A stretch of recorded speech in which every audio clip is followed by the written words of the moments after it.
Et là, Dieudonné, il ne meurt pas, il se suicide d'une certaine manière, vous voyez.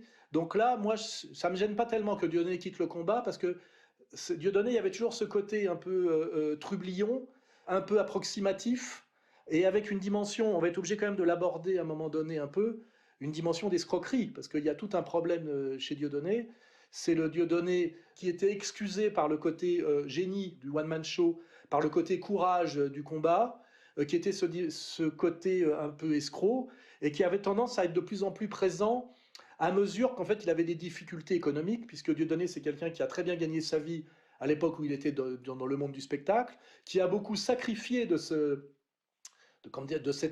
rente et de cette rentabilité pour son combat politique de résistance, et ça c'était très très respectable, et qui depuis quelques temps était obligé de jouer dans des autobus avec 40 personnes, alors qu'il a quand même, je dirais, des frais fixes très importants liés à la période où il a pu accumuler du capital.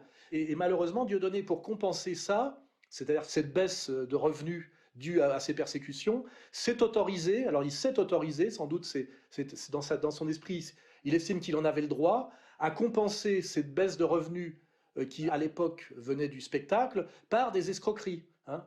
Anan Assurance, Anana Crédit, Zitcoin, Cestrel. Et moi, les dernières conversations que j'ai eues avec lui sur ces sujets-là, c'est Dieudonné, je ne veux pas monter dans tes escroqueries, parce que toi, on te pardonne tout parce que tu es noir, ce qui est du racisme d'ailleurs, mais c'est la réalité, et comique.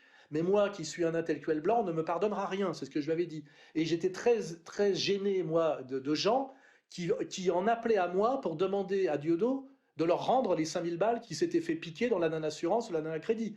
J'ai géré ce genre de, pas de dossier parce que je refusais de m'en mêler, mais les gens s'adressaient à moi. Et je leur disais, écoutez, je n'y suis pour rien, je n'ai rien à voir avec ça. Donc il y avait ce côté, comment dirais-je, escroc. Et est-ce que là, Dieudonné, dans des difficultés financières extrêmes, qui sont sans doute liées à la trahison de son ex-compagne qui est passée à l'ennemi, et qui, à mon avis, connaît tous ses montages, etc., où là, il s'est dit, je n'ai plus le choix, c'est l'effondrement économique terminal, et je passe à l'escroquerie intégrale. Et l'escroquerie intégrale, c'est ça shoots pas. Vous voyez. Donc là, on fait de la psychologie. Et je le dis, il n'y a rien de vindicatif de ma part, on fait de l'étude de cas. Moi, ce qui m'intéresse, c'est que Dieudonné, même dans sa soumission et sa trahison, reste utile au combat. Et notre combat à nous, c'est la compréhension.